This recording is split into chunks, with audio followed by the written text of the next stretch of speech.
What's up YouTube, and welcome back to another Awesomoto vlog. In today's video we're going to finally complete the look of the Goliath off-road bumper by filling in these holes with some ditch lights from Baja Designs. So before we get into today's video, let's do our t-shirt giveaway drawing and see who the winner is.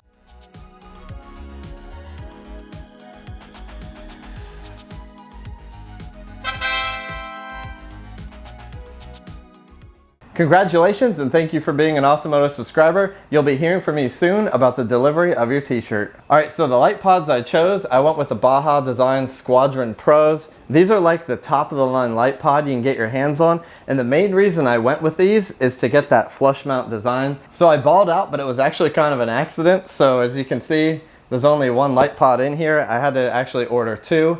For $248, you only get one. So for roughly $500, you only get two light pods, whereas with Lasfit, you get two light pods for $130. So price-wise, these are through the roof, and it's pretty insane. It was an honest accident. I did not mean to spend this much money on these, but when I already ordered one, I figured, well, you know what, screw it. For the sake of science and doing some testing, let's see how good the top of the line light pods actually perform against some of the more affordable options like the Lasfit pod lights.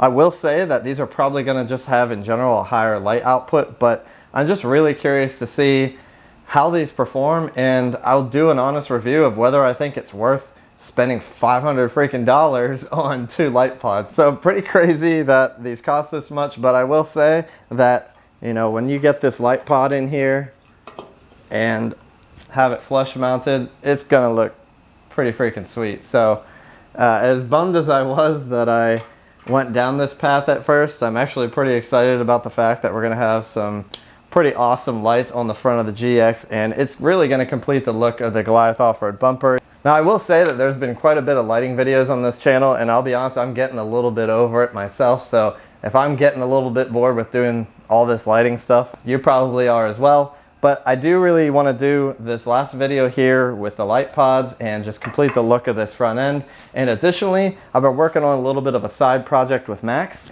and we'll do one last video kind of highlighting this detail, but we're working on a prototype of a new product, and I'll throw some pictures up right now. I'm in the process of doing some beta testing on it to just see how they perform and make any last minute adjustments to things. But you know, we have these nicely packaged Awesomoto light pod brackets. A little bit of detail here. We've got a two-piece design. In particular, this was for the roof rack mounted rock light brackets. The ones that came with those nightlight lights just really didn't work. I had to cut them, and I was trying to get an angle with them. But the nice thing about these is we'll have the nice Awesomoto logo kind of here in the top, and we'll have this nice hooded bill on this mounting bracket, and so this will give you kind of a more directionality for the light and kind of focus the light a little bit more towards the ground. The first thing you'll notice is this is just a standard flat mounted solution. So we went ahead and we made a secondary angled back plate, but now it puts an angle on this front plate. So that'll give you a nice downward pointed light situation, and we'll get those rock lights pointed towards the ground, and that should do a really good job at illuminating around the vehicle. So these will be sold together, so you have the option to do either or, a flat mount or an angle mount solution. So once I finish some beta testing on these and Max and I make some last minute adjustments, I'll do a video to announce the release of these on our website. So these will be available to purchase on awesomoto.tv. But I really want to make sure that this is a good product and we get the design right the first time. So we'll be launching these very shortly. So if you really want to get your hands on a set of these brackets, keep an eye out for that video announcement. We'll be doing a limited production run for the first batch. So once they sell out, they sell out. So whatever inventory is on the website, that means we have that amount on hand ready to ship. So we're very excited about the release of this new product, and we can't wait to share more details about it. All right, so let's just jump into the install of these light pods. It's gonna be a very easy install. We only have 4 bolts on each side, and with a flush mount design and a hole already cut in the bumper, we really just have to put the light pod in place, mark some holes and drill, mount it up with those bolts, and then really what I'm gonna do, if you can see dangling over here, we have the original fog light wire harness. So this has been tucked up underneath the bumper for a while. Same for the other side. I didn't want to cut these when I removed the factory bumper. I always anticipated to put light pods in this Goliath bumper, and I thought it'd be really nice to use the factory fog light switch on the steering columns. So I kept this harness tucked away, and now it's time to finally pull that harness out and we can connect that in. So to do that, they give you some hardware here. So you get the hardware for mounting. So in addition to that hardware, they also give you this kind of build your own connector here. One thing I forgot to mention, and that is with regards to the circuit that these are going to be connected to. The factory fog light circuit is a 15 amp circuit. I was a little concerned about how much power these things would draw, and in general, would I blow that fuse that's in there? Do I need to increase that fuse size? So the circuit is a 15 amp circuit, and these only draw 3 amps each. So because they're LED, the current draw is much lower. I'm just going to go ahead and utilize the fact that 2 of these will only be 6 amps on a 15 amp circuit. So I think we got plenty of margin there. All right, so we're going to snip this factory harness here right at the connector. Just going to go in here and strip off this wire. All right, so there's instructions here on how to connect things up. So they just show that on the A side, you're going to have ground, and the B side is going to be your 12 volt switch sides. For the wiring harness here, coming out of your GX for the fog lights, you're going to have a green and a white wire. The green wire is going to be your ground, and the white one's going to be your positive. All right, so I'm kind of a MacGyver here. I like to just crimp things in place with some needle nose pliers, but I do like to throw a dab of solder in here just to make sure that everything's connected correctly and it doesn't pull out of the crimp. All right, and one of the other things I forgot to mention is you want to put these red little rubber seal grommet type things on the end. Those ensure that you have a good seal on your connector. Totally forgot to put those on, and just as a heads up, if you do, they slide over the entire pin itself pretty easily because they do stretch. So definitely make sure you don't do what I did and put them on ahead of time, but worst case scenario, if you forget, you can slide them over that pin. All right, so I'm just gonna dab these with a little bit of solder.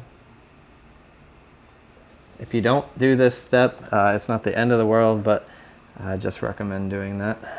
All right, so the last and final step is you want to put on the connector itself, and you just push these pins into this back side, and this has a folding mechanism that kind of clicks things into place. Once you have things into place and you got your nice little rubber grommets pushed down in here, then this just kind of folds up over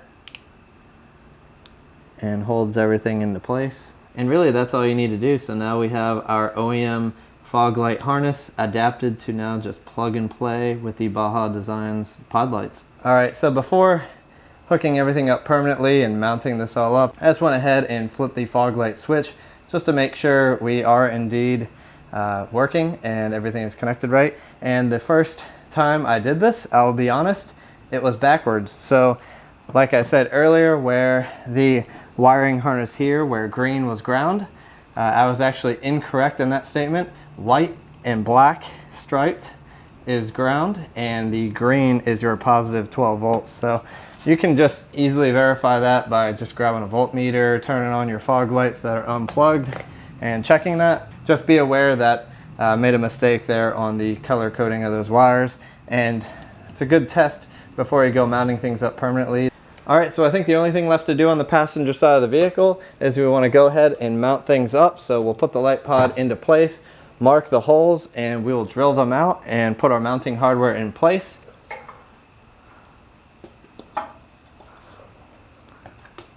All right, so these things fit perfectly into this Goliath off-road bumper. This nice flush fitment is awesome. So let's mark this up and drill it. All right, so once you have those holes drilled, just want to reach in here, get your mounting hardware into place. All right, so there we have it. That is a nice flush finish. And the only thing really we got to do is just repeat the same thing on the driver's side of the vehicle, and then we'll be done.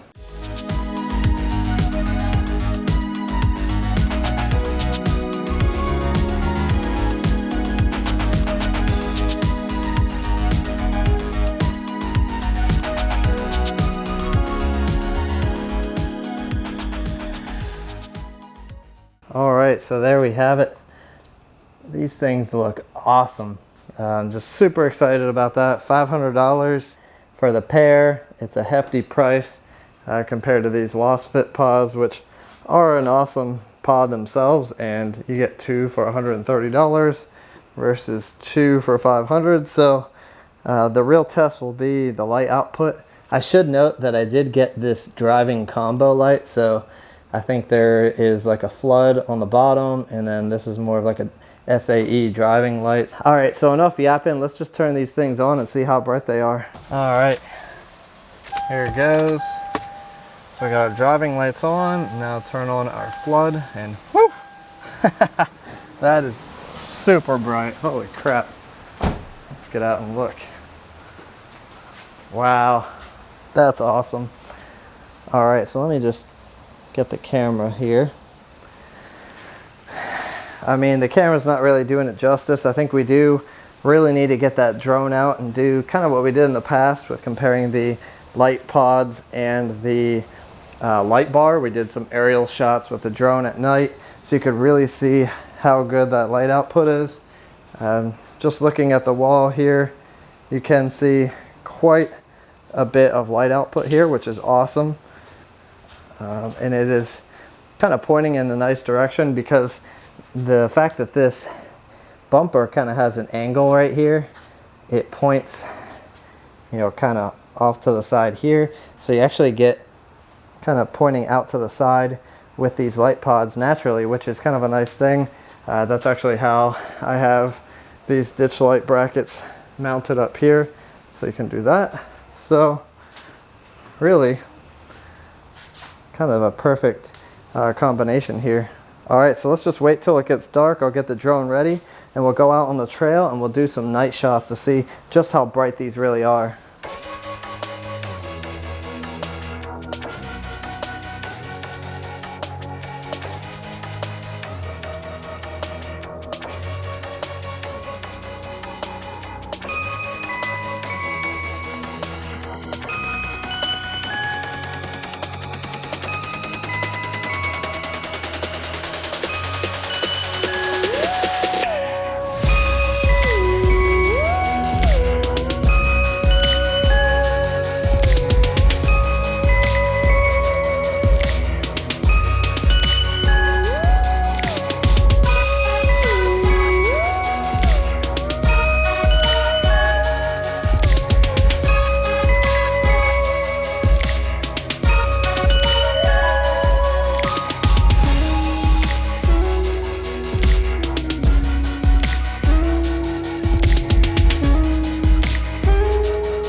All right, so here we are out on the trail. It's been about 2 weeks since having these lights on. It is pretty insane how bright these are. I've got the drone set up as an aerial view right now because I've done this in the past, and I think this is like the telltale of whether things actually work, the brightness, and being able to see the beam pattern. So we have the drone up in the air right now, so you can kind of see a good idea of everything on right now. So one of the things I do want to point out, do you see on the left side of the vehicle, there's blue illumination, and on the right side of the ground, you don't see any of that blue illuminating. The left side of the vehicle has the new Awesomoto light pod brackets for the rock lights, and that is now angling down towards the ground of the vehicle, and it looks so much better now because you can actually see the light is directing itself down at the ground and you're getting illumination in that area. On the passenger side of the vehicle, I'm still using the brackets that originally came with the rock lights, and you can see it's pointing straight out into the horizon and you're not getting any good lighting of the area around the vehicle. So that's pretty awesome to see. Test number 1 of the Awesomoto rock light brackets. Awesome. I'm pretty excited to see that. Test number 1 on these was figuring out what angle to use. So this looks really good. We're illuminating all that area around the vehicle, and that was the point of building these brackets to begin with. So really excited about that, and I'm really excited to tell you more details as we finish our product development on those. All right, so right now all the light pods are on, and you can see I got the light bar on top, so let's turn that off. And right now, this is a perfect example. We've got our $500 Baja Designs lights on, and we have our $130 Lasfit pods. So let's just toggle the Lasfit pods off and back on. And I have these Lasfit ditch lights on, kind of angled outwards, so you can kind of see they're illuminating a general area, and they work pretty well. I will say I can definitely tell there's a huge difference in brightness, so I'm going to toggle the Baja Designs pods off, and you can see there isn't a whole lot of brightness with those Lasfit pods, but for $130, they're pretty good. I think they illuminate the area around the vehicle well, and the big difference maker is you turn on those Baja Designs light pods and it's pretty bright. But that being said, they're bright and they're very directional. So they've got a tighter beam pattern, whereas they're focusing the light in a smaller area, and the Lasfit pods are actually more of a broader beam pattern, and that's because they are set for that flood beam pattern. That was what I ordered from Lasfit. They're a flood design, so they're going to flood more area, and it's not going to be as bright in any one given area, whereas the driving flood combo on the Baja Designs seems to be a little bit more focused. So I do like that. Is it worth $500? I don't know. It looks cool. They flush mount to the bumper, and I think that's awesome, but man, that's $500 versus $130. These things just, I don't know. That seems a little bit too expensive for me. Unfortunately, I bought these, so I'm the one that's paying the price for it. But if I'm going to recommend someone to just buy one lighting accessory and that's it, I'm going to say go with the Lasfit light bar. The bang for the buck and the light output of this thing is just incredible. So I'm going to turn that on just so you can see. I mean, that right there shows it. It's just super bright. I love the way it looks. If I were to say anything, well, I guess I'll be honest, I love the combination of all of them. You can see they're all offering different things here. Like, so toggling on and off the Baja Designs lights here, and I don't know, I think I am slowly convincing myself that I like them.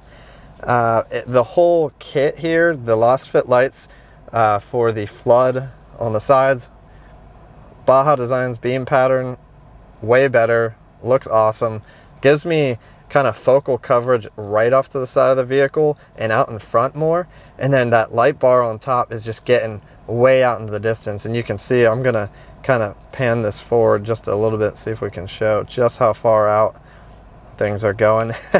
You can actually see to the left and right here. I'll turn them off so you can see these Baja Designs light pods are just blasting out to the sides, and you're getting a lot of distance coverage there. But you can also see you're getting a ton of coverage with that Lasfit light bar. You know, it goes way out into the distance, as you can see, which is really good.